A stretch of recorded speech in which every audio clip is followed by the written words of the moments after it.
Over-the-range microwaves seem like a good idea to centralize your cooking, and they're also cheap to buy and are generally reliable. However, you cook mostly on your front burners. Those burners are 23 inches from the back of the range, while this over-the-range microwave extends just 12 inches. Let's not forget that the over-the-range microwave is underpowered at 350 CFM, while those front burners on many gas ranges are overpowered at 15 to 22,000 BTU, even on a regular range. So all those fumes that you've been reading about, the nitrous oxide, carbon dioxide, formaldehyde, and particulate matter are projected right into your room. And your new energy efficient windows keep it in your house longer because there's no draft to let them out. This new over-the-range microwave is just one of the appliances you need to avoid this year. Don't worry, we have plenty more. Incredibly, my parents have a black stainless refrigerator, albeit in their garage. However, how is this fragile finish still available? It can scratch easily and peel right off. There's no fix for it, and it's not covered under warranty. Samsung is the last holdout with their Tuscan bronze. However, I've seen coffee, Mila truffle bronze, Jenner oil rub bronze, cappuccino, almond, and other brown finishes fade quickly as a trend. Why?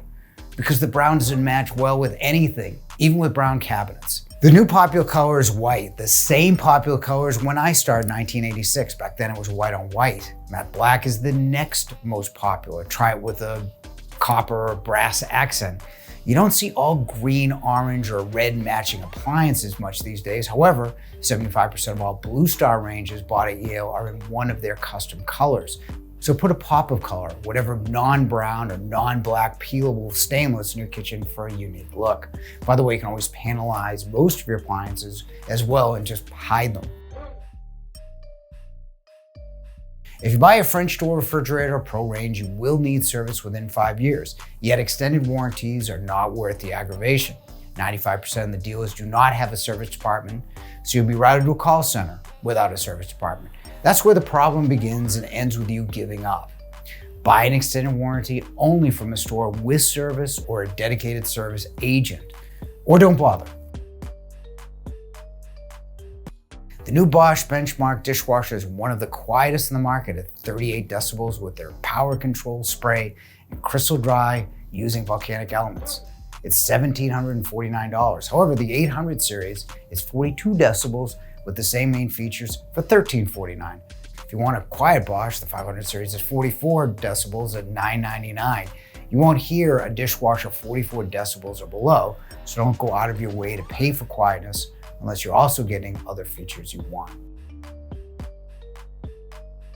It's hard to believe my mom washed for a family of 5 with an old Maytag top load that was 2.3 cubic feet of usable capacity. Now you can buy this mega capacity 5.8 cubic foot LG for $1,999 on their website.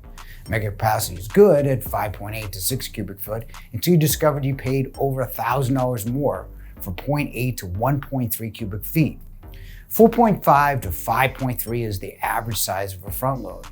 The smaller capacity is also less expensive around promotions and often has better features.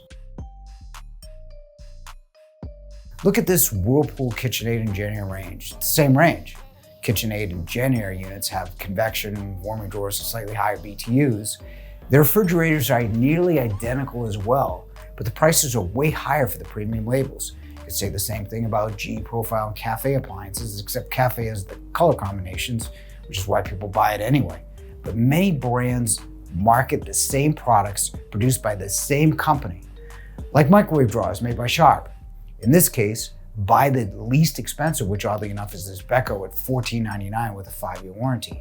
On the other hand, if you're selling or flipping a house, better brands can help you. Some people commented with no kidding when I wrote this last year. However, will you use that steam oven if you buy it? How about the coffee system? Will you keep it filled and clean? The answer is probably not. And spending $8,000 on both may not be a good idea. Most refrigerators have 2 evaporators, so the air doesn't mix between the refrigerator and the freezer. Whirlpool has a 1 compressor system with 1 sensor in the refrigerator and freezer, while the better LG has a 2 compressor, 9 sensor system. Temperatures managed better and you don't have the warmer air from the refrigerator landing in your freezer. Your ice cream won't taste like whatever's in your refrigerator. Guess what? You don't pay more either. The only exception would be the LG Counter Depth Max, which is 3.3 to 7 cubic feet bigger than a standard counter depth. It also has other features to keep the temperature consistent. Yes, the speed of a gas stove top with the even baking of an electric oven, except induction is much faster than gas with a far lower simmer. You also have less emissions to vent. It's also simple to clean because the top doesn't get extremely hot like an electric or gas burner.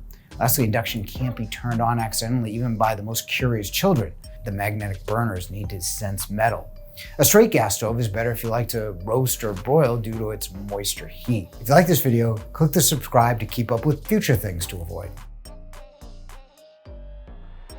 Do a Google search of professional ranges. You'll see names like Forno and Bertazzoni ranked first on some dubious blogs. You'll be enthralled by the prices, typically 50 to 60% less than a Wolf Thermidor. That is until you start cooking. The burner outputs are much less powerful. The broilers are less than half the output and are not the infrared types that you would expect. The griddles are electric. However, once again, they look good if you're flipping a house, but the performance is incredibly lacking. I went to our national show, KBIS, for the first time last year in probably 10 years. It's amazing to me to see the new unproven brands, too many to mention in this video. Before you buy that good-looking product online, see it first, then ask about service if you want to be shocked. The problem is power. Replacing 40 million gas ranges will require 1 billion more amps, or at least to convert to the 40 to 50 amp electric or induction types of over 33 million solar panels. We only have 3.9 million installed as of a couple of years ago. Your home will require added electrical capacity and wiring to handle the added power of an induction or electric stove. The cost is roughly $3,000 per home if you can find an electrician to do it. I have an article on the process that you'll find in the links below. I like the induction range, but a massive ban needs to be rethought. Our industry is in a recession now. Every manufacturer overproduced to meet demand, and now the demand is not there. Then again, the manufacturers tortured you with price increases and availability issues from 2020 to 2022, so we had it coming. So now the sales are in a predictable cadence. President's Day, now 3 weeks in February.